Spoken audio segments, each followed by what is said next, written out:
Assalamualaikum warahmatullahi wabarakatuh. Sampurasun, ketemu lagi di Passion Pasundan Podcast Communication. Bersama saya Zi Chandra atau kalian biasa mengenal saya dengan Muhammad Fajri Chandra, dan hari ini spesial banget. Di episode kali ini saya nggak sendirian, tapi ditemanin dua orang yang spesial. Saya kenalin satu-satu. Yang pertama ada Bapak Vera Hermawan, SIKOM MIKOM. Ini adalah Sekretaris Prodi Ilmu Komunikasi Visip Unpas. Selamat pagi, siang, sore, dan malam Pak. Ini siapa tahu kan yang dengerin nggak cuma pagi doang ya. Iya. Dan juga ada Kang Ridwan Syah Yusuf selaku Ketua KNPI Jawa Barat. Siap. Selamat pagi Kang. Selamat malam. Oke, pagi, siang, sore, malam ya. Tengah malam. Siapa tahu ini kalian semua yang mendengarkan, pokoknya ya mau di pagi, siang, sore, malam bebas. Nah, di hari ini spesial karena saya dapat amanah ingin membahas tentang salah satu mata kuliah yang diampu oleh Bapak Vera. Dulu zaman saya namanya komunikasi politik. Sekarang di era MBKM ini perubahan kurikulum menjadi jurnalisme dan komunikasi politik, Pak ya? Iya, betul. Nah, tapi ada apa kaitannya dengan Kang Ridwan Syah Yusuf ini, atau kita sapanya biar akrab Kang Yusuf aja ya. Nah, saya pingin tanya tentang organisasinya nih, KNPI Jawa Barat gitu. Anggap aja saya awam Kang. Di KNPI itu organisasinya di bidang apa sih gitu? Bergeraknya kan kalau dari namanya ya ada pemudanya. Nah, maksudnya Gubernur Pemuda. nah, itu tuh ngapain gitu? Ya, kesehariannya ngapain? Terus Isi podcast. gimana gitu kalau mau jadi ketua KNPI teh gitu. Siapa tahu kan nanti yang nonton nih mahasiswa-mahasiswa kita gitu. Ke depan adalah ketua-ketua selanjutnya gitu. Siap. Nah, itu gimana Kang? Ya, KNPI itu Komite Nasional Pemuda Indonesia. Jadi udah didirikan udah cukup lama lah, 40 tahunan. Jadi di KNPI di Jawa Barat ada 139 organisasi kepemudaan plus 27 KNPI di kota kabupaten. Nah, organisasi kepemudaan kayak apa? Kayak dosen kita ini GM FKPPI gitu kan ya. Ada mungkin kalau teman-teman mahasiswa ada HMI, GMNI, ada apa Pemuda Katolik, ada apa. Atau yang basisnya saya partai politik. Kebetulan di Golkar ada AMPI, ada Kosgoro contohnya. PDIP ada Banteng Muda Indonesia, Gerindra ada Satria, Tidal dan lain-lain. Atau yang basisnya Ormas, Angkatan Muda Siliwangi, termasuk di sini juga. Pemuda Pancasila, ada Sapmanya, ada Kotinya dan lain-lain. Nah, total ada 139. Berarti membawahi itu semua Kang ya? Menaungi lah. Oh, menaungi. Kita tidak atas bawah, kita sama-sama. Oke, keren. Nah, untuk pemilihan masing-masing organisasi ini punya satu hak suaranya. Jadi ketika memilih, mereka lah yang akan memilih siapa ketua KNPI-nya. Oke. Seperti itu. Tiap 3 tahun sekali. 3 tahun sekali. 3 tahun sekali. Dan Kang Yusuf ini periode sekarang 2021 sampai 2024. Ini kalau saya mau bikin tadi nih organisasi kepemudaan. OKP kita sebutnya. Ya, misalkan saya pemuda jomblo Jawa Barat. Bisa. Bisa Kang? Daftarin ke Kemenhumkam. Oh. Nah, nanti ada organisasi kepemudaan ya daftar. Nanti bisa jadi anggota KNPI. Oh. Macam-macam bisa macam-macam. Teman-teman mahasiswa Pemuda jomblo selalu patah hati boleh. nah, itu ada ide bagus tuh. Jadi nanti dinaungi oleh KNPI. Nanti daftar dulu jadi peninjau. Setelah itu setelah 3 tahun bisa jadi anggota tetap. Mantap. Nah, itu dari Kang Yusuf ya. Tapi masih punya cabang di kota kabupaten. Oh, siap Kang. Saya sudah, Banyak kalau gitu mah ya. sudah tersedia lah banyak para broken heart. Ya, dan ini Jojoba namanya, jomblo-jomblo bahagia. Iya. Kalau Kang Vera nih ngebahas tentang organisasi kepemudaan, apakah itu salah satu bagian dari mata kuliah yang kita pelajari di Prodi Ilmu Komunikasi atau Komunikasi Politik ini, Kang? Iya, jadi gini ya, kalau berbicara terkait dengan komunikasi politik, di dalamnya itu ada yang namanya partisipasi pemilih gitu. Nah, kalau melihat partisipasi pemilih, jadi tidak kurang dari 30% pemilih di Jawa Barat itu adalah milenial dan generasi Z. Sementara yang namanya pemilih pemula ini rawan di politisasi gitu. Karena kan yang namanya orang baru lah ya, ada yang belum pernah memilih, mungkin teknisnya kurang begitu paham, tidak begitu memperhitungkan jejak rekam daripada calonnya misalkan. Nah, di angka itu tidak kurang dari 3,3 juta sebetulnya di Jawa Barat ya ini ya kita berbicaranya gitu. untuk 2024 nanti. Nah makanya penting yang namanya pengabdian dari sisi mahasiswa itu sendiri gitu. Nah salah satu bentuk pengabdiannya ya tadi ketika mereka aktif di kepemudaan gitu ya, mau itu organisasi internal ataupun eksternal gitu. Karena kalau tidak ditunjang seperti itu, calon pemimpin ke depan gitu, ketika Indonesia menghadapi Indonesia Emas di 2045, ini justru akan terjadi yang namanya bonus demografi yang tidak efektif untuk mengisi pembangunan. Karena apa? Tidak dibekali oleh ilmu dan pengalaman yang cukup gitu. Makanya butuh yang namanya pengabdian tersebut gitu. Karena gini, Tridharma dalam konsepnya hari ini kan biasanya mahasiswa hanya belajar dan melakukan penelitian gitu dengan skripsinya mereka. Tapi mereka kadang lupa gitu. Nah pengabdiannya ini ketika mahasiswa itu diarahkan untuk aktif di organisasi kepemudaan gitu atau organisasi ekstra kampus misalkan atau internal kampus. Nah ini yang biasanya memberikan pengalaman baru gitu untuk menjadikan mereka lebih lebih matang dan bijak ketika akan masuk ke dunia industri atau ketika mereka lulus gitu. Nah dikaitkan dengan yang namanya komunikasi politik yang di dalamnya ada partisipasi pemilih ya, yang rentan itu berdasarkan atas datanya penyelenggara pemilu itu ada 4 kelompok sebetulnya. Yang pertama itu adalah kalangan minoritas ya. Dalam hal ini adalah kelompok kaum miskin kota, lalu ada disabilitas, lalu ada perempuan, dan yang terakhir itu adalah pemilih pemula atau hari ini kita kenal dengan istilah milenial dan generasi Z lah gitu. Nah partisipasi pemilih yang harus dikuatkan itu adalah milenial dan Gen Z ini, karena dari jumlah ketika dikonversi ke suara ini luar biasa gitu. Apalagi untuk Jawa Barat gitu, misalkan hari ini Kang Yusuf gubernur pemuda, esok lusa bisa jadi gubernur Jawa Barat gitu kan. Amin. 30% ini 30%. Iya. Sementara partisipasi pemilih di Jawa Barat ini anak muda semua. Bukan, maksudnya jarang sampai ke 80% pilkada itu, pasti di bawah itu. Nah 30%-nya ini anak muda gitu. Kalau calonnya 3 udah menang sebetulnya. Selesai gitu. Bagi 3 gitu. Bagi 3 iya. Hitung-hitungannya sampai sejauh itu ya. Jadi dikonversi ke angka itu sudah jelas gitu. Makanya penting yang namanya pendidikan politik gitu, yang di dalamnya ada partisipasi pemilih maksudnya untuk menentukan calon yang sekiranya bisa membawa daerah gitu ya atau nasional ke arah yang lebih baik gitu. Oke, nah saya mau ke Kang Yusuf lagi. Kalau tadi dari perspektif komunikasi politik, ini mah dari organisasi kepemudaan. Berarti seberapa pentingkah peran pemuda khususnya untuk membangun, kalau Kang Yusuf teritorinya adalah di Jawa Barat. Ini kayak gimana nih Kang? Penting banget. Kalau di Jawa Barat tuh sekitar 15 jutaan anak muda, definisinya di bawah 40 tahun lah. Tadi angkanya yang Pak dosen sampaikan. Nah kebanyakan anak muda ini juga pada fase yang menurut saya butuh banyak pendampingan, tapi juga punya potensi untuk meledakkan sesuatu. Nah pendampingan gimana? Karena angka pengangguran kita tuh banyak. Jadi pemuda tuh nggak cuma kita yang di sini. Nah ini mah pemuda yang enak-enak gitu sebetulnya. Ya kita masih bisa tanda kutip mendapat kemewahan untuk bisa cerita tengah malam seperti ini gitu kan, untuk berbagi mimpi. Tapi kan lebih banyak anak muda lagi yang nggak mesti mikir makan apa, besok kerja apa. Kita punya kawasan industri cukup banyak tuh Pak Vera di Bekasi, di Karawang dan sebagainya. Tapi kebanyakan dari mereka juga bukan asli Jawa Barat tuh. Dari Jawa Tengah, dari mana, Jawa Timur, perantau lah ya. Perantau. Nah makanya angka pengangguran itu cukup tinggi, hampir 10%. Dan ini menurut saya satu hal yang butuh diantisipasi, itu satu. Yang kedua, masih juga banyak masalah. Nah ini banyak fenomena belakangan, masa keluarga.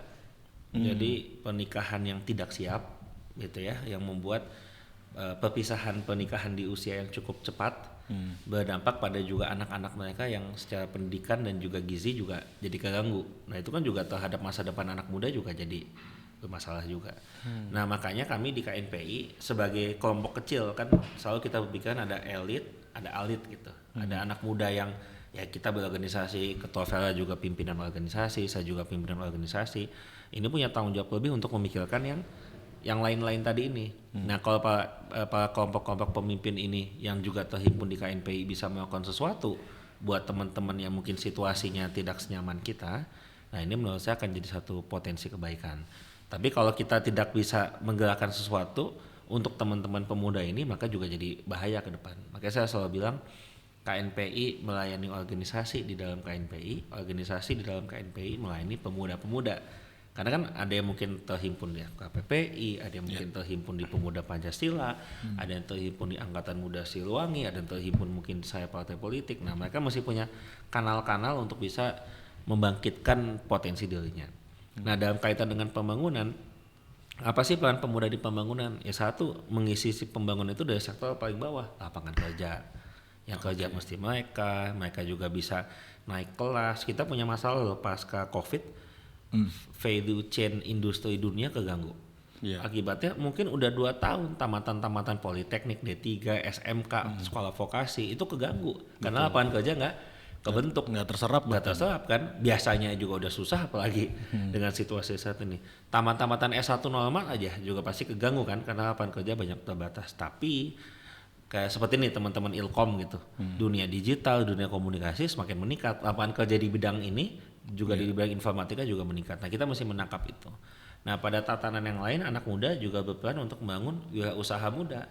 Karena kita itu masa masih 0,2% ya, Ketua Vela itu pebisnis ya, wirausaha ya. Pengusaha ini masih kurang. Di bawah 1% lah. Di bawah 1%, bahkan idealnya katanya 3% atau ya. 4% gitu. Itu di negara sekelas Singapura sudah seperti itu. Segitu.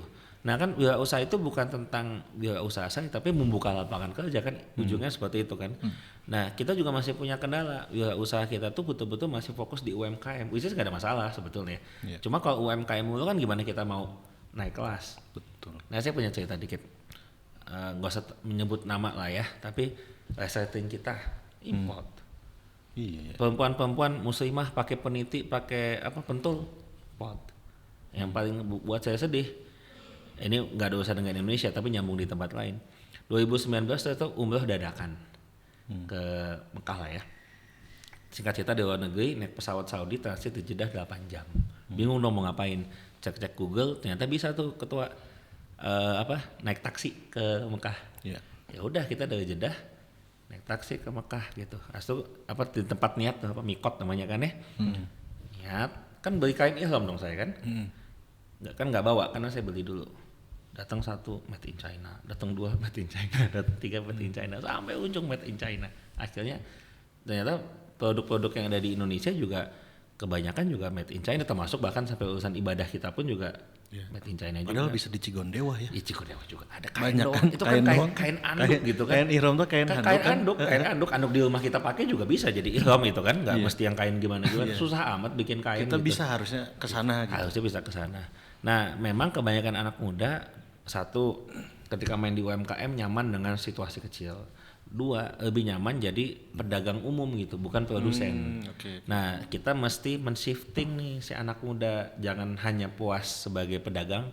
Memang sebetulnya jual mic dari Tiongkok kemana ke Indonesia dapat duit, tapi kan kita mesti pikir gimana bisa bikin mic juga. Di dalam mic ini kan saja gitu ada tutupnya, ada plastiknya, ada semikonduktornya, ada apanya. Ini kan beberapa komponen. Terkecil kabelnya. Sampai kabelnya aja kita juga mungkin masih import. Nah tadi dari sisi lapangan kerja, kedua wirausaha, yang ketiga pengambil kebijakan. Nah ini mungkin KNPI juga punya peran signifikan karena KNPI ini salah satu organisasi pendidikan politik. Jadi harapan saya juga buat teman-teman yang punya minat untuk berpolitik atau masuk pada wilayah politik, jadi eksekutif, jadi legislatif atau tenaga-tenaga ahli di legislatif dan lain-lain, KNPI bisa jadi wadah yang cocok gitu. Karena buat saya salah satu yang mengubah masa depan itu tanda tangan pengambil kebijakan. Tanda tangan bantuan sosial untuk 1 juta orang jadi sesuatu gitu kan ya. Tanda tangan bikin rumah sakit di 27 kota kabupaten jadi sesuatu gitu. Jadi kalau anak mudanya juga masuk pada wilayah pengambil kebijakan, ya maka di situ juga punya kontribusi pada pembangunan. Kira seperti itu. Wih, keren. Nah, ini kalau kaitannya dengan komunikasi politik nih, Pak Vera, kan kalau tadi Kang Yusuf sudah jelasan dari organisasi kepemudaan. Nah, kalau di komunikasi politik kan kita mengenal ada eksekutif, legislatif, sama yudikatif. Nah, kalau pemuda, khususnya organisasi kepemudaan, ini innernya ada di mana sih sebenarnya? Apakah bisa masuk ke tiga-tiganya gitu? Sebetulnya bisa ya, karena tadi gitu tergantung dengan keminatannya. Terkadang ada orang yang senang kerja gitu, itu cocoknya di eksekutif gitu. Ada yang senangnya bicara misalkan gitu ya, Ngomel-ngomel. sedikit-sedikit mengkritisi juga di legislatif aja gitu. Nah berbicara yudikatif hari ini itu kan itu profesi ya. Jadi memang harus mengikuti pendidikan hukum dulu gitu. Karena di Indonesia nggak bisa yang namanya advokat itu dari disiplin ilmu yang lain gitu. Nah memang di legislatif dan di eksekutif ini bisa diisi oleh pemuda. Karena lagi-lagi saya lihat ketika kita jalan-jalan misalkan ke Senayan ya, di Komisi 10 itu DPR RI ya, bidang kepemudaan itu banyak juga. Anak muda yang hari ini sudah ngantor di Senayan, dan saya kira ini bentuk daripada kepedulian teman-teman muda ya, ketika mereka tadi peduli dan ingin menjadi bagian dari pengambil kebijakan tersebut. Nah, tapi hati-hati gitu. Terkadang kan yang namanya anak muda ini kurang bagus lah ketika menghitung sesuatu itu gitu. Jadi ketika mengambil kebijakan itu tentunya harus dibuat aturan atau dibuat semacam diskusi yang matang gitu. Jadi jangan sampai ketika memunculkan suatu kebijakan itu ya ada sisi emosionalnya gitu, karena kan jiwa muda berbeda lah ya. Jadi masih kenceng-kencengnya lah gitu. Nah itu ya. Lalu ini menarik sebetulnya ya kalau kita melihat pembangunan dalam konteks kepemudaan, karena yang namanya anak muda itu kan bangunannya community ya, komunitas gitu. Jadi ada istilah kalau dalam teori Ventahelik itu ABCGM ya. Jadi community ini bagiannya itu adalah organisasi kepemudaan. Nah, ironisnya hari ini memang gitu, ketika Jawa Barat ini menjadi semacam bonus demografi pemudanya cukup tinggi gitu. Tapi tadi ya terkadang dengan hanya 27 kota kabupaten dan terbagi jadi sekian juta pemuda gitu. Ini hal yang sulit saya kira. Makanya sudah betul ya caranya ketika dalam hal pengambil kebijakan di sini, ketika Pak Gubernur ya berkeinginan membagi Jawa Barat ke 40 kota kabupaten gitu. Target ya, walaupun ya mungkin diusulkan bisa 35, bisa 30 gitu. Tapi setidaknya memang idealnya Jawa Barat itu harus dikelola oleh 40 kota kabupaten gitu. Jadi biar lebih efektif nanti, dan pemudanya pun yang masuk dalam konteksnya community tadi ini bisa lebih optimal memiliki ruang-ruangnya. Contoh saja ketika kita jalan-jalan misalkan ke Kabupaten Sukabumi ya. Itu Sukabumi Utara jauhnya minta ampun gitu. Ujung ke ujung itu. Ujung ke ujung gitu. Jadi sampai ujung genteng juga masih Sukabumi kan. Nah saya kira nggak efektif gitu. Sampai kapanpun pembangunan ini nggak akan bisa berjalan secara merata kalau tadi pengambil kebijakannya masih terlalu jauh gitu. Jadi ada istilah di Pelabuhan Ratu punya kantor, di Sukabuminya juga punya kantor gitu. Kepala daerah itu karena saking jauhnya. Jadi kalau sudah bergeser ke ujung Pelabuhan Ratu di Sukabumi gitu, dia nggak bisa kembali lagi, harus menunggu besok gitu. Jadi pelayanan terhadap masyarakat pun saya kira nggak akan efektif. Nah disinilah pentingnya penambahan kota kabupaten baru dalam konteks tadi. Selain pemuda juga bisa optimal pengambil kebijakan di pembangunan yang lalu gitu, maksudnya yang kabupaten kota baru gitu, dan di sisi lain pelayanan pemerintah daerah pun akan lebih dirasakan oleh masyarakat gitu. Oke, nah kalau dari KNPI nih Kang Yusuf, ini kan melihat fenomena yang tadi disampaikan Pak Vera, juga kan sebagai mungkin mengawal juga pemerintah. Berarti benar dong, fakta di lapangan masih ada daerah-daerah yang seperti itu ya, kayak tadi jangankan Sukabumi, Garut aja ada Garut Selatan, ada Kabupaten Garut. Sampai Pantai Santolo kan juga masih Garut itu kan. Santolo Dan itu masih seperti itu fakta di lapangannya. Jadi ketimpangan itu nyata. Oke. Jadi baseline-nya itu dulu gitu. Saya lupa angkanya berapa. Tapi kan kalau di kuantifikasi itu istilahnya Gini rasio kan, rasio ketimpangan. Kebetulan saya dulu kuliah planologi. Iya. Jadi bidang begini jadi omongan. S2 saya juga ekonomi pembangunan lah. Jadi entah kenapa selalu ada cerita utara itu lebih maju ketimbang selatan. Oh, gitu ya. Di dunia. Oh, di dunia. Termasuk Indonesia. Iya. Bandung ke atas dan Bandung ke bawah lebih sejahtera mana? Bandung ke atas. Betul kan? Itu katanya kepala naga. Jadi kaya. Bandung ke atas, Bandung ke bawah, kan gitu kan? Jawa Timur juga lah. Tengahnya tuh apa? Kediri kali ya. Iya. Kediri ke atas, Kediri ke bawah gitu ya. Tuh daerah-daerah pegunungan Nah, juga. Jogja agak pengecualian lah karena pernah jadi ibu kota gitu. Di berbagai tempat cenderung demikian gitu. Entah kenapa ada wilayah yang lebih maju, ada wilayah yang tidak lebih maju. Masih timpang gitu ya. Timpang. Nah, ketimpangan itu terjadi kenapa? Satu, infrastruktur, dua, pelayanan publik. Jadi gimana mau dapat pelayanan kesehatan kalau puskesmas mah jauh-jauh gitu. Itu kenapa banyak kasus stunting di daerah yang agak selatan, Cianjur, Sukabumi, Garut. Tinggi-tinggi tuh kasus stuntingnya. Kenapa? Mungkin karena penyuluh puskesmasnya lebih sedikit. Aktivitas buat edukasinya semakin terbatas, jalan juga semakin tidak berkembang dan sebagainya, atau belum berkembang dan lain-lain. Makanya ide daerah otonomi baru atau DOB, saya kira di Unpas juga pernah didiskusikan ya, Kang Vela ya. Iya. Nah ini satu isu, tapi memang ternyata di Kemendagri itu ada misalnya moratorium ya, Moratorium. penghentian sementara dari pembentukan DOB ini. Makanya Pak Gubernur itu selagi menunggu DOB ini dibuka kembali kanalnya, dia mengusulkan desa-desa yang dimekarkan. Oh iya. Jadi instead si kota kabupaten, desanya dulu kita pecah-pecah. Karena minimal kalau desa itu dipecah, dana desa kan nambah. Iya. Kita punya berapa? 5.000 desa itu, 6.000 desa kalau nggak salah kan ya di Jawa Barat ini. Artinya kalau ketika ada angka segitu dipecah jadi 12.000, berarti kan uangnya juga beda. Anggap 1 M 1 desa gitu ya. Sekali 6.000 dapat berapa? 6 T ya. 6 T, berarti kan jadi 12 T kan. Kan berarti kan ada jumlah, ada jalan yang ditambah, ada yang apa segala macam. Itu juga satu bentuk. Nah itu nyambung dari sisi kepemudaannya juga. Nah anak muda ini jadi tantangan buat kita. Ya kita juga refleksi lebih nyaman tinggal di Bandung dong ketimbang tinggal di tempat lain lah. Kayak seperti itu yang mungkin tidak seberkembang Bandung. Jadi anak muda ketika sudah berpendidikan dia memilih meninggalkan kotanya gitu. Kamu mungkin gede di Santolo lah ekstrimnya gitu kan, atau di Pelabuhan itu Ujung Genteng. Anak mungkin kuliah di mana? Galuh gitu, atau di Unsil di Tasik, atau anak Sukabumi kuliah di Bogor contohnya. Mana gitu mau balik ke sana kan belum tentu. Gitu. Iya, saya dulu di Soreang Kang kuliah di Jaksel gitu. Di Jaksel, jadi ke sini. Kan ke Soreang kemarin ada ini afiliator susah.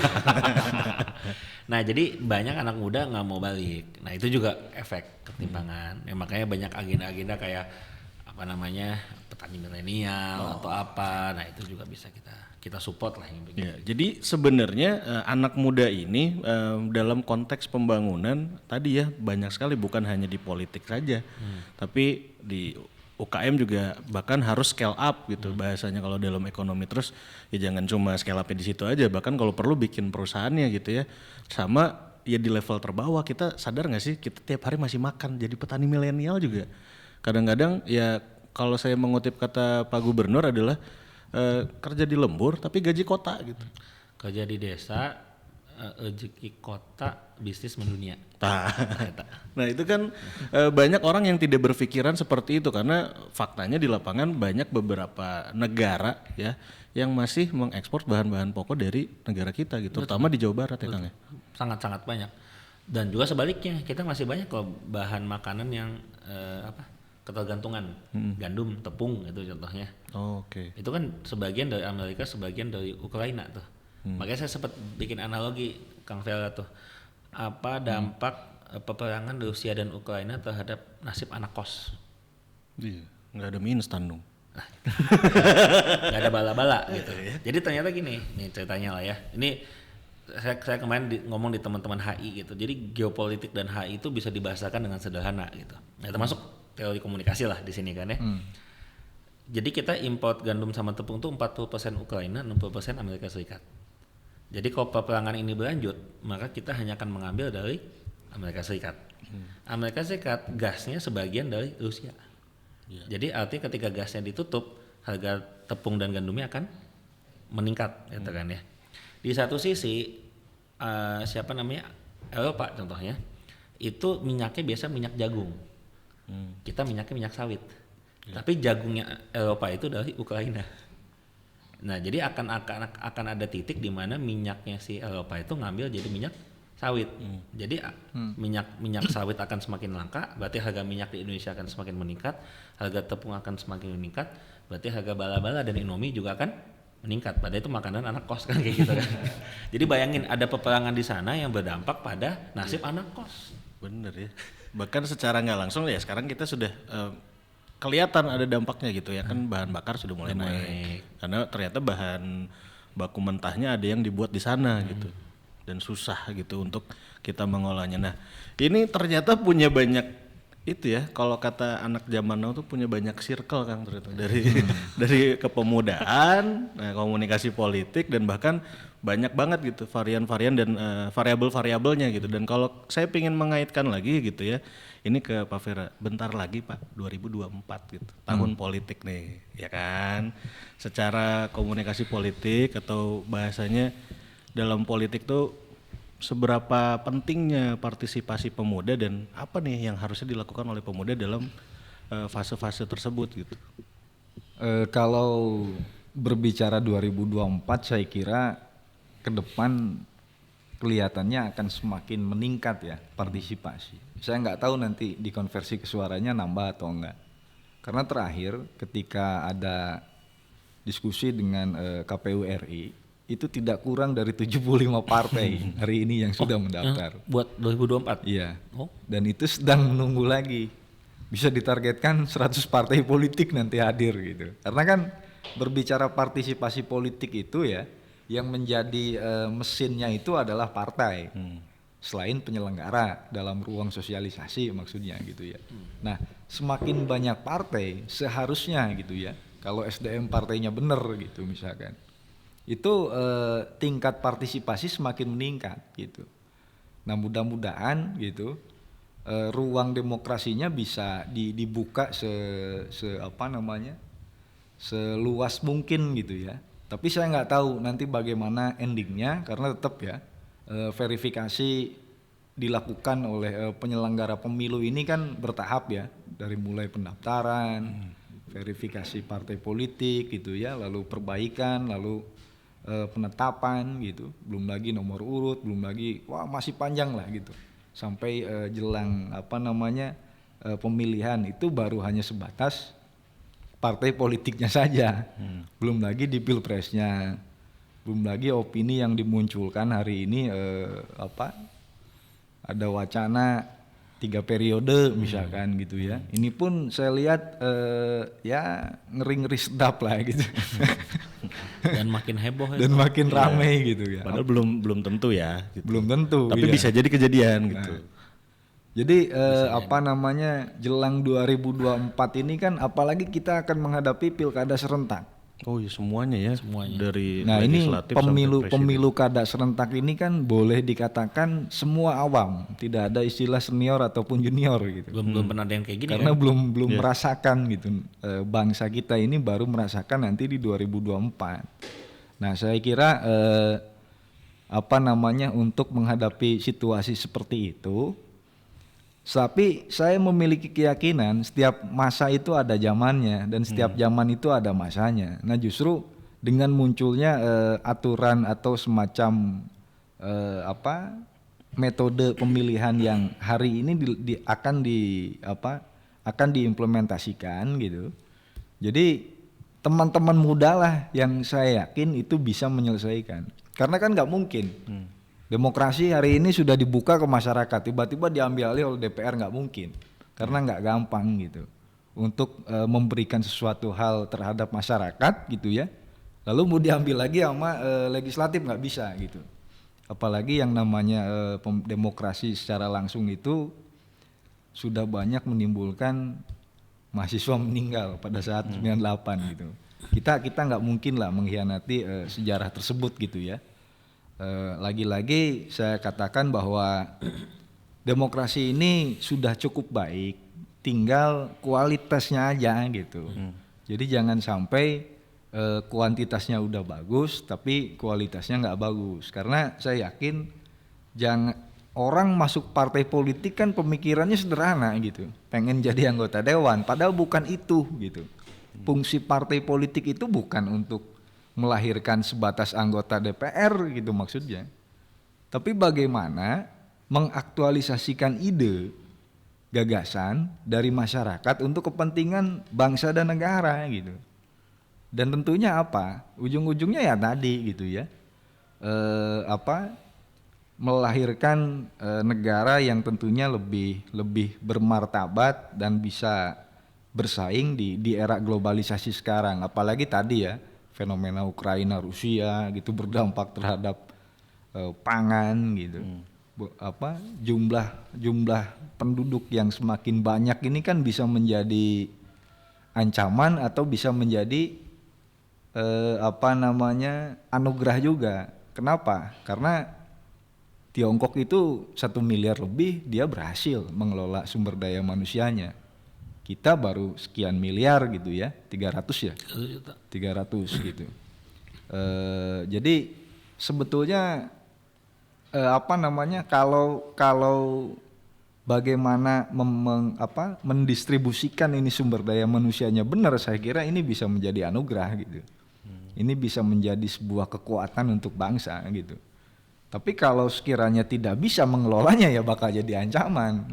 Pengangguran, kelaparan, kesehatan, stunting dan lain-lain gitu ya, banyak hal lah gitu. Makanya kembali lagi ke manajemen negara ini, kira-kira sumber daya manusianya siap atau tidak.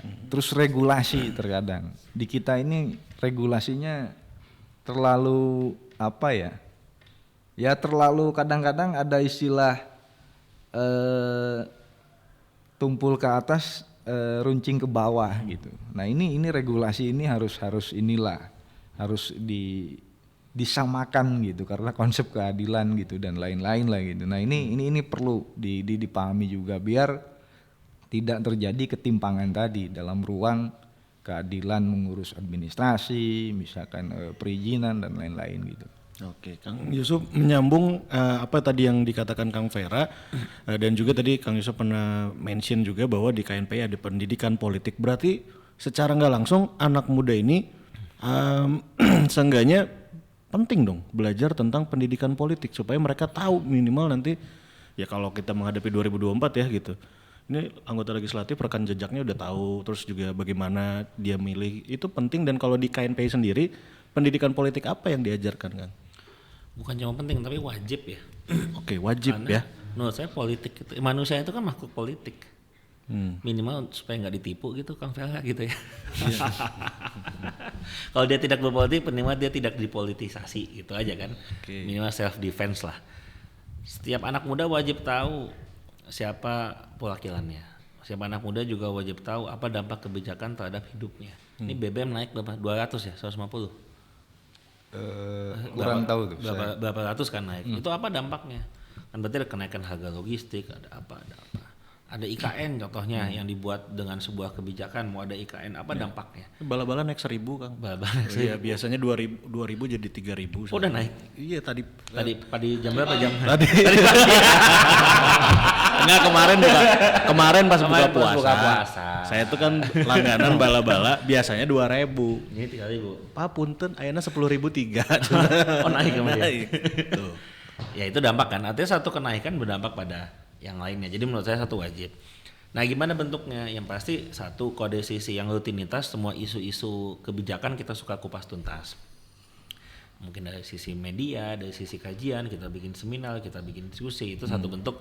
Soalnya paling nggak anak-anak muda di KNPI ngeh dulu nih, ada kebijakan ini apa dampaknya, ada kebijakan ini apa kemungkinannya, itu yang rutinnya. Yang kedua, ya tentu kita juga mengadvokasi beberapa kebijakan-kebijakan publik yang minimal di level Jawa Barat lah. Kita pengen ada akses pendidikan, kita pengen ada akses pelayanan kesehatan, kita pengen akses infrastruktur, kita juga pengen kemudahan buat UMKM. Itu kan juga satu bentuk advokasi dari sisi kebijakan publik dan politik.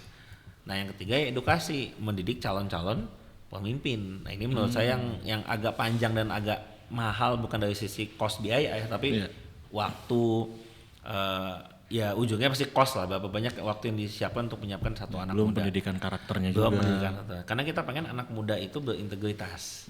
Integritas itu buat saya mengatakan apa yang dikerjakan dan mengerjakan apa yang dikatakan, udah itulah, mudahnya begitu.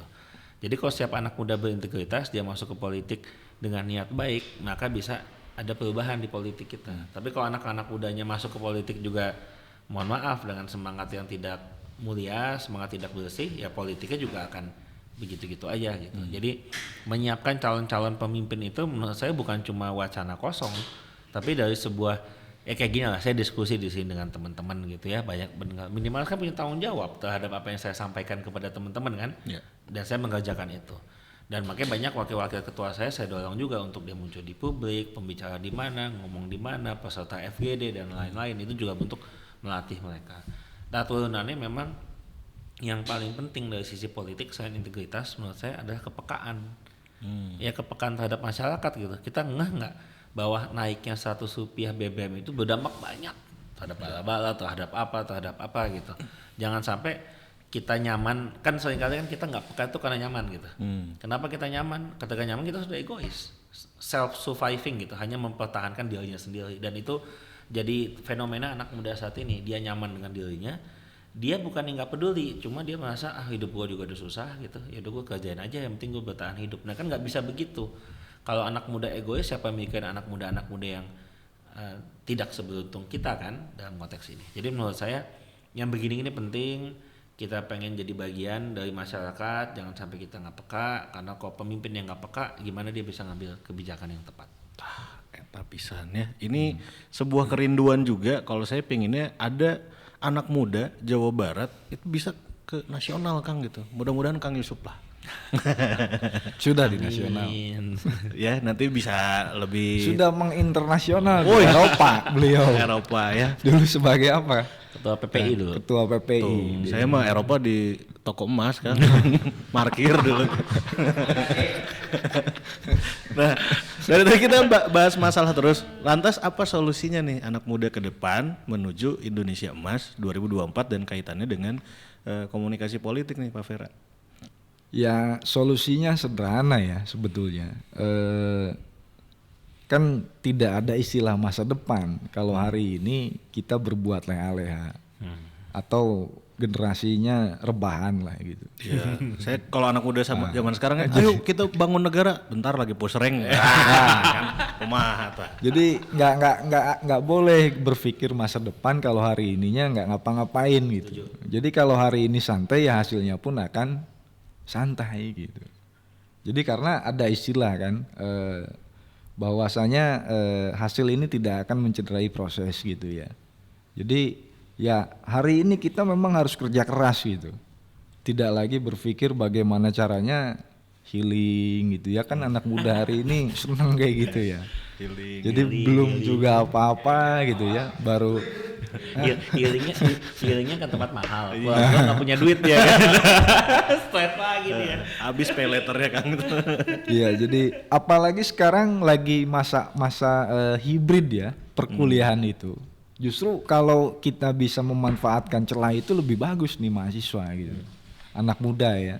Jadi pemuda ini bukan hanya sebatas mahasiswa, tapi yang lain pun boleh. Cuman ketika dikerucutkan maksudnya gitu, ini bisa memanfaatkan waktu untuk mengaktualisasikan diri di dunia usaha, misalkan di pemerintahan, di organisasi kepemudaan gitu. Jadi kalau tidak dilakukan hal-hal seperti itu dari sekarang gitu, jangan bermimpi 2045.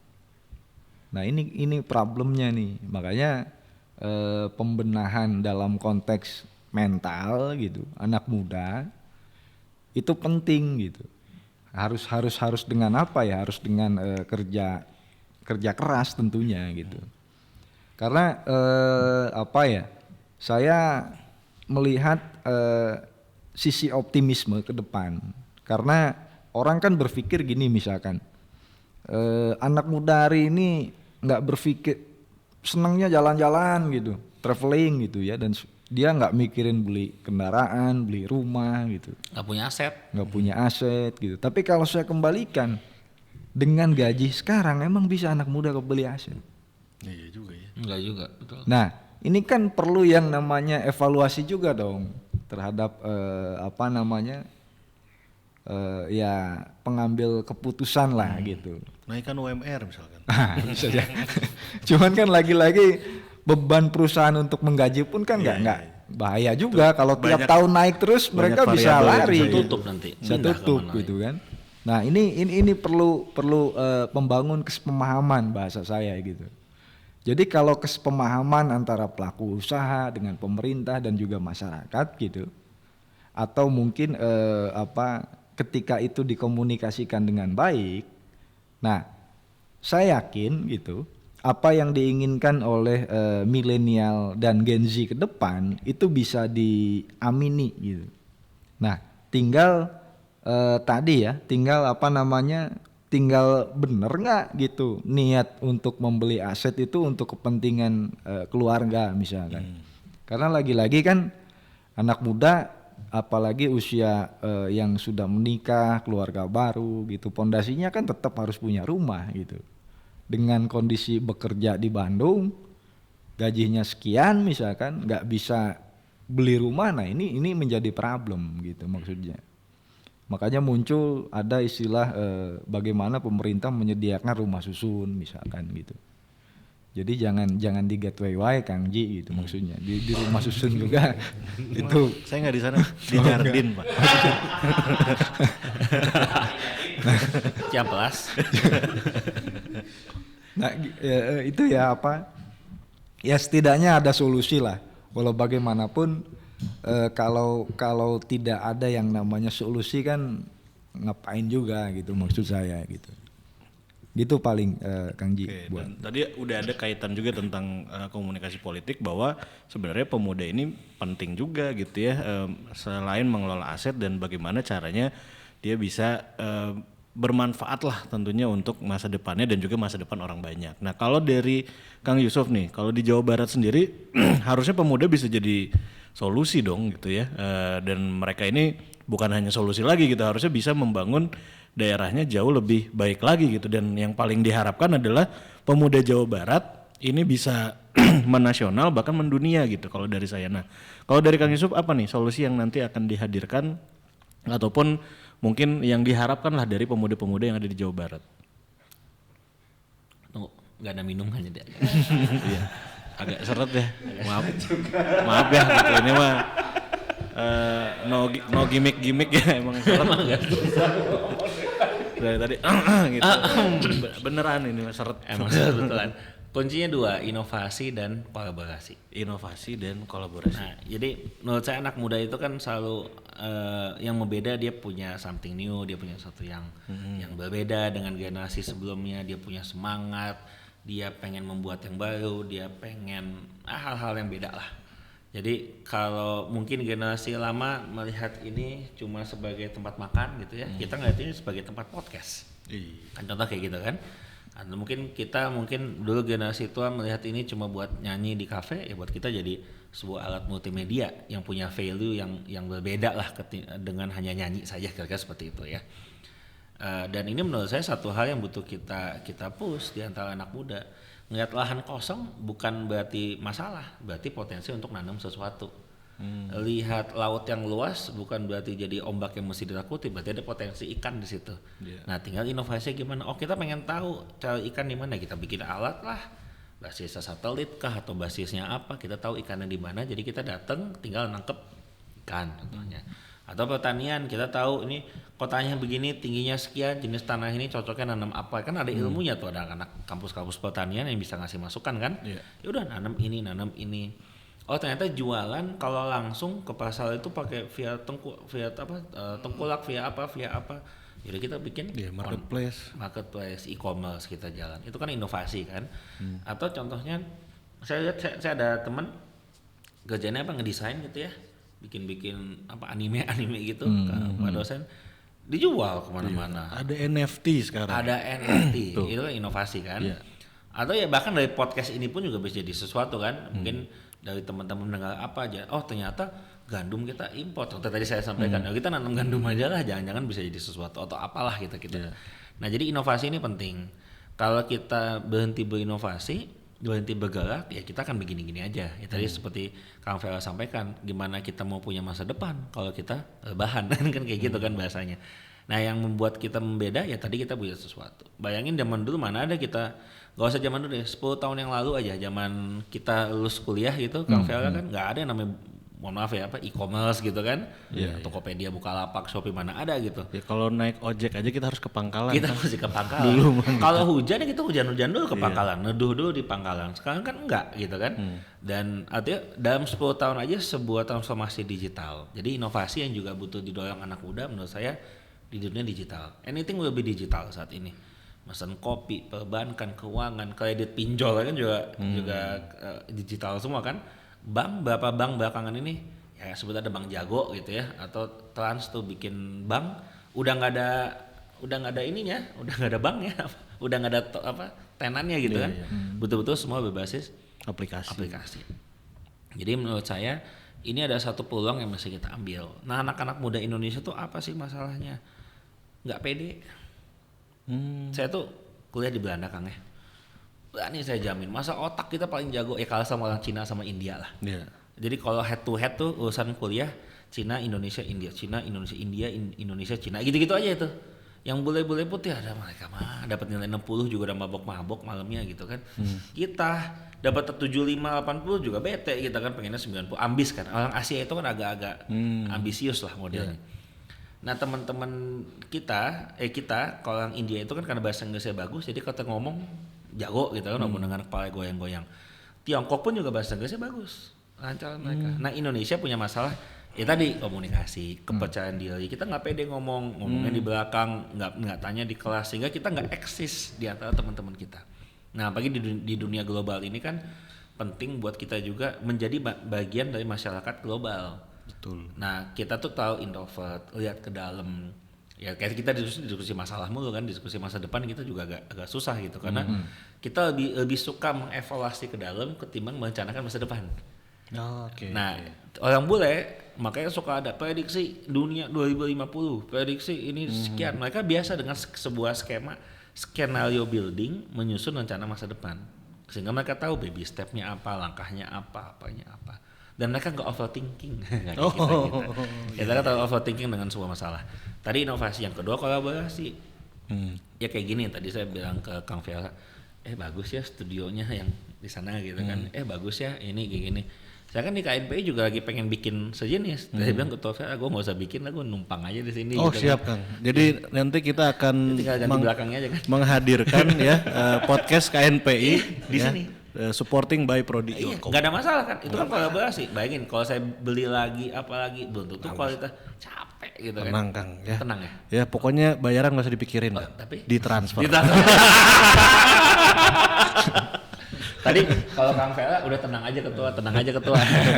Yang tapi kan itu tetap lebih mudah lah. Ya itu artinya, kan tadi maksudnya kolaborasi. Ya artinya gini, saya mendingan tanda kutip bayar biaya sewa dengan yang lebih sederhana, nggak butuh siapin tim udah ada, ketimbang saya mesti set up tempat kayak gini kan juga nggak mudah. Itu kan kolaborasi kan, kontennya bisa berkembang, alat teman-teman jadi bisa bermanfaat, sisi saya bisa bikin podcast minggu depan, sisi teman-teman benda-benda ini bisa berfungsi ketika tidak ada kegiatan yang dipakai kan. Itu fungsi yang namanya sharing ekonomi lah. Ya makanya saat ini kan banyak bisnis yang berkembang, si pemilik bisnis nggak punya apa-apa. Yang Gojek emang punya motor, dia kagak. Iya. Gojek emang motor, kan mobil orang lain yang dipakai. Ini pun juga podcast bisa disewa. Ini kalau mau nih organisasi kepemudaan kan tinggal ganti logo di belakang aja kan. Bisa kita pakai, besok mau pakai apa, besok pakai apa. Nah dari situ ya menurut saya anak muda ini, nah itu inovasi kolaborasi. Lainnya memang kita ini mesti tadi masalah confidence. Yang terakhir ini masalah mau nggak melihat masa depan itu sendiri gitu. Nah kebanyakan anak muda ini PR buat kita tadi karena overthinking, dikit-dikit healing gitu Kang Vera ya. Kita seakan-akan nggak punya orientasi terhadap diri kita. Coba ketua VL nanti ngajar nih mata kuliah apapun lah ya, ada 50 siswa, tanya bisa nggak kamu menjelaskan diri kamu 5 tahun mendatang gitu. Saya yakin paling cuma 5% yang bisa menjelaskan dengan Itu kalau di Belanda ditanyain gitu kan? ditanya. Dan di sini saya berani jamin, tanya ke anak-anak 5-10%, saya mau jadi pengusaha naon, bisnis apa. Itu jadi kalau dikejar 2-3 pertanyaan tuh udah mentok gitu. Berarti kan belum mateng kan? Atau mau gitu sama kayak si itu Pak gitu. Biasanya gitu sama juga siapa. Bayangin kalau anak mudanya aja nggak bisa mendeskripsikan dirinya, gimana dia mau mendeskripsikan bangsanya, kan kayak gitu. Jadi buat saya nggak usah ngomongin bangsa dulu. Kalau setiap anak muda udah tahu tujuan hidupnya, bangsa akan ikut. Karena bangsa ini kan isinya dari jiwa-jiwa muda ini semua kan. Betul. Kalau anak-anak muda yang punya mimpi, jadi yang namanya Elon Musk gitu, namanya Bill Gates, yang namanya siapa lagi, Jeff Bezos gitu. 34 tahun yang lalu kan dia juga bukan siapa-siapa, tapi dia punya mimpi gitu. Bill Gates contohnya, Microsoft, pengen dari dulu saya pengen benda kotak ini ada di semua meja karyawan, pegawai. Terjadi kan, kecuali di Unpas pakai Apple semua kan. Tapi kan kebanyakan pakai Microsoft contohnya kayak gitu kan. Samsung tuh sederhana. Saya pernah ke sana belajar sama teman-teman Korea Selatan, buat mereka kami pengen ngalahin Jepang. 30 tahun kejadian. Bener. Samsung Industrinya ya. Fujitsu udah nggak ada, dia Samsung. Mobil listrik Hyundai dulu sama LG, bukan Toyota kan. Dalam berbagai hal. Taiwan saat ini, wah kami mah nggak main gede-gede, kami main kecil, bikin industri semikonduktor. Semikonduktor tuh chip-chip kecil yang selalu ada dalam setiap komponen benda yang kita lihat di elektronik di ruangan ini. Masuk kalau teman-teman iseng-iseng ke tempat jual mobil, ke showroom kemana, itu terjadi penundaan delivery mobil karena chipnya ketunda. Kan kita apa sih chip? Ternyata chip itu cuma dibuat di Taiwan. Iya, jadi negara sekecil Taiwan menentukan produksi mobil sedunia. Nah kita tuh masih pada skala yang kecil-kecil, skala nyaman-nyaman gitu. Kita butuh inovator-inovator yang memang nantinya begini loh bikin sesuatu. Dulu kita punya namanya B.J. Habibie.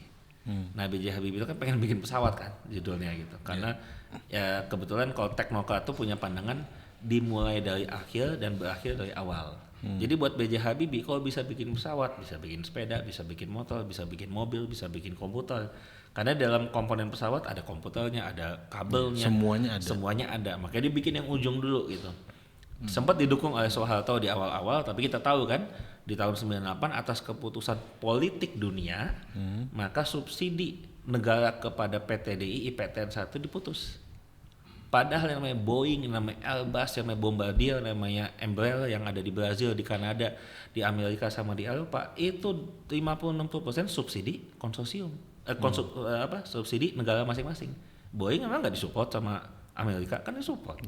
Jadi faktor politik pada tingkat dunia, ada negara-negara yang nggak suka Indonesia pengen punya industri sendiri. Belum lagi memang kalau kita lihat kan negara kita negara kepulauan. Dan apa yang dicanangkan sama Presiden Habibie pada saat itu adalah ya pesawat kecil itu. Pesawat kecil yang kita naik, mohon maaf nyebut nama, naik Wings, naik apa yang kecil-kecil, itu kan pesawat yang Habibie pengen bikin gitu. Akhirnya kita beli dari Perancis. Padahal harusnya kita bisa buat sendiri. Benda itu yang mau kita bikin. Sekarang benda itu kan banyak di mana-mana, lompat antar pulau segala macam. Ya kira-kira gitulah. Berarti anak muda tadi kuncinya harus berinovasi dan berkolaborasi. Boleh memang kita berkompetisi kan ya, tapi jangan lupa untuk berkolaborasi. Kompetisinya jangan sesama anak muda atau sesama kompetisi main PS aja lah. Nah, ya atau tadi push rank ya, Mobile Legend boleh so. Ya. Nah gitu-gitu, PUBG boleh gitu. Tapi dalam pembangunan kita harus berkolaborasi. Nah, salah satunya kolaborasi dari Prodi Ilmu Komunikasi dan KNP Jawa Barat. Nih.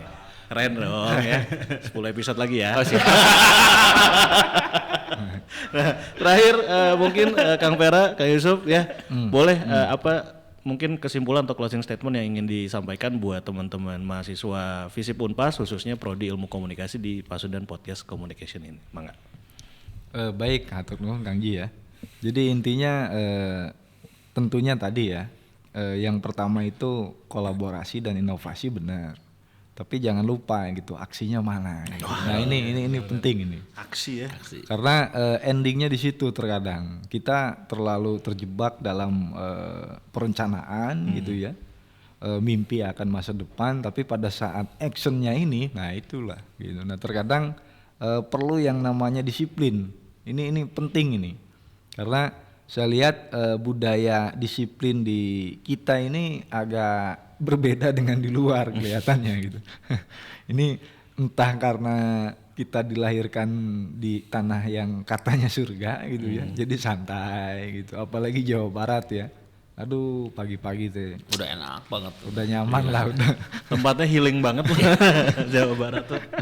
Nah itu ya jadi jangan sepakat kita harus memiliki cita-cita dan tujuan dalam hidup ini, karena nalurinya aktivis saya yakin mereka semua punya cita-cita dan impian. Itu nggak bisa dipungkiri lah ya teman-teman yang biasa beraktualisasi itu gitu. Tapi tadi ya selain perencanaan itu harus dibuat secara matang gitu melalui inovasi dan juga kolaborasi, actionnya ini terkadang mereka Skip.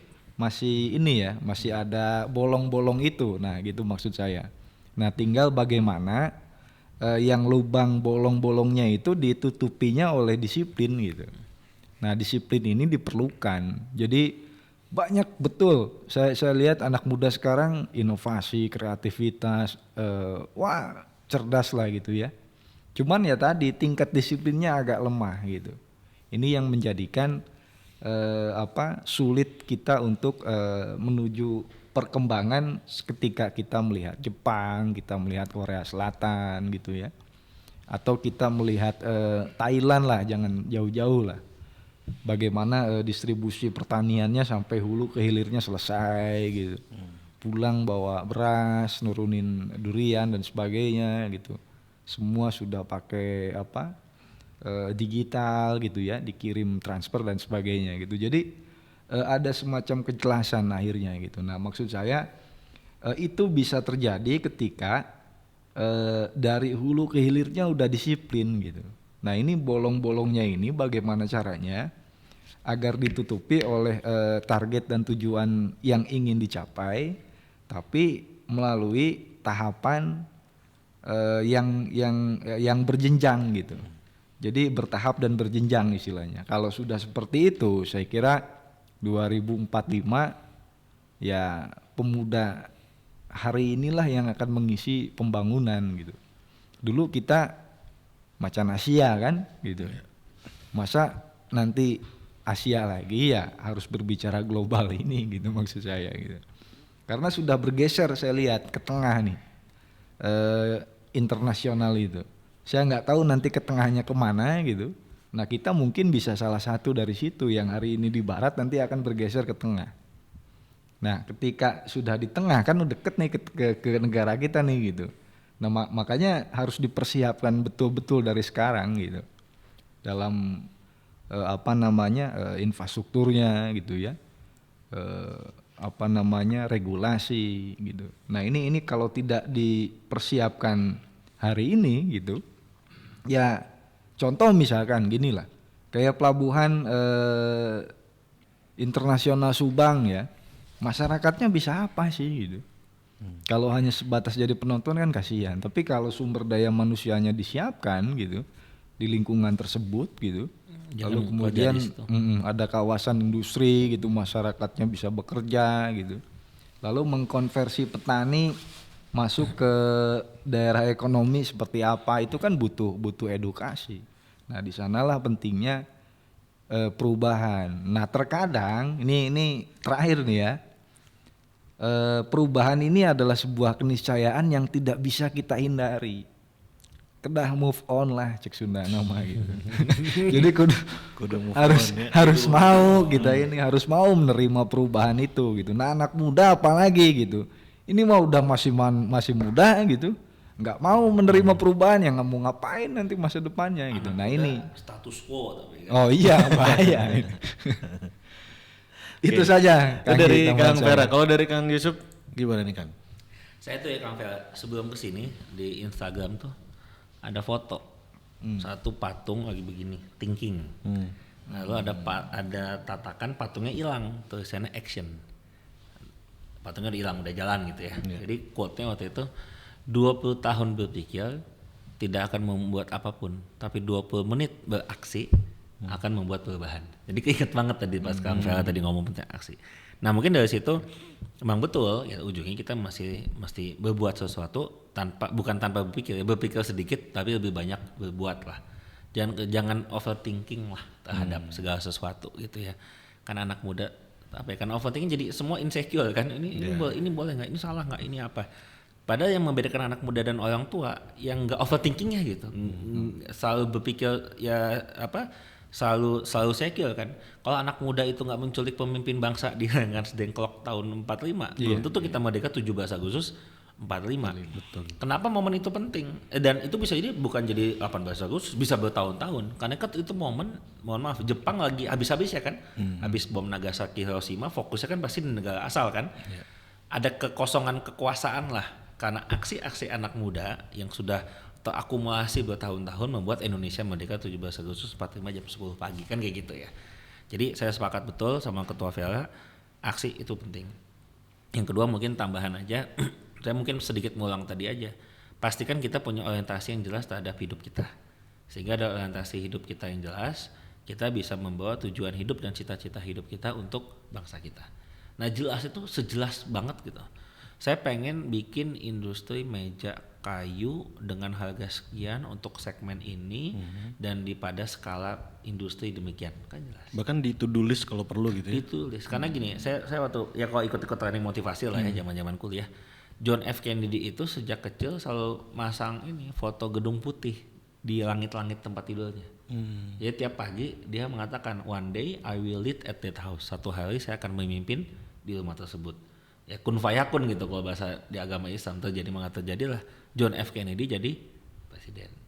Nah ini juga karena bulan Ramadan Nabi Muhammad itu ketika lagi satu peperangan gitu ya, ada batu nggak bisa dipecahin sama dia dipecahin pecah gitu kan ya, ada cahaya. Lalu sahabat-sahabatnya nanya itu teh apa maksudnya kan? Kata Nabi Muhammad, suatu saat Persia kita kuasai, suatu saat Babilonia kita kuasai, suatu saat pintu Romawi kebuka buat kita. Itu kan kayak tiba-tiba presiden kita ngomong suatu saat kita takutkan Amerika Serikat kan ternyambung gitu kan sebetulnya. Tapi kekuatan mimpi itulah yang membuat ada satu generasi yang berhasil membuat sesuatu. Nah pada konteks kepemimpinan kepemudaan kita tuh merindukan banyaknya sosok-sosok muda yang bisa menyampaikan narasi-narasi besar tadi yang kemudian anak-anak muda di bawah mengimplementasikan atau mengaksikan dalam konteks narasi kecil. Contoh ayo kita selamatkan bumi itu narasi besarnya. Narasi kecilnya apa? Nanam pohon, ini biopori, mengatasi sampah plastik, melestarikan alam, menyelamatkan orang hutan, menyelamatkan hewan-hewan yang langka. Itu kan banyak tuh. Cuma ngomong menyelamatkan hutan aja kita udah banyak puluhan agenda-agenda aksi-aksi nyata yang bisa kita kerjakan. Jadi menurut saya jangan sampai kita kehabisan ide karena anak muda kalau kehabisan ide ya habis masa depan bangsanya. Nah yang paling penting jangan sampai semua estimasi dunia tentang Indonesia itu hanya menjadi wacana. Nah ini mungkin terakhir banget. Kita tuh selalu diimingi dan dibuat di baby napping gitu, dibuat nyaman gitu, dikolonin ya dengan terminologi bonus demografi. Ya selalu seperti itu bahasanya. Selalu seperti itu. Tapi kan kita nggak pernah baca tuh bab halaman keduanya. Bonus demografi hanya bisa terjadi jika gitu kan. Satu, anak muda terpendidik. Dua, punya lapangan kerjaan. Yang ketiga, anak mudanya kompak. Yang kelima apa-apa segala macam. Jadi bonus demografi ketika tidak memenuhi prasyarat dia akan menjadi wabah demografi. Nah apalagi dengan COVID, dengan apa segala macam, kita nggak pernah betul-betul tahu bonus ini demografi yang meningkat ini jadi bonus atau jadi beban atau wabah demografi. Saya kira itu jadi PR kita bersama sebagai anak muda. Jangan sampai bonus ini menjadi wabah dan pembangunan yang kita tadi omong-omongin itu hanya menjadi wacana-wacana. Saya kira gitu. Itu ya, dan yang saya kutip dari Kang Vera dan Kang Yusuf ya, teman-teman harus sebagai pemuda harus berinovasi, berkolaborasi, dan jangan lupa action. Yang paling penting stop overthinking and just do it ya. Lakukan dari sekarang sebisa yang kalian bisa lakukan dan ke depan harus bisa lebih baik lagi. Terima kasih banyak Kang Yusuf ya, Ketua KNP Jawa Barat ya, Kang Vera ini Sekretaris Prodi Ilmu Komunikasi FISIP Unpas, dan saya juga harus pamit nih teman-teman. Saksikan nanti Passion Podcast Pasundan Communication di episode-episode selanjutnya. Wabillahi taufiq wal hidayah. Assalamualaikum warahmatullahi wabarakatuh. Sampurasun.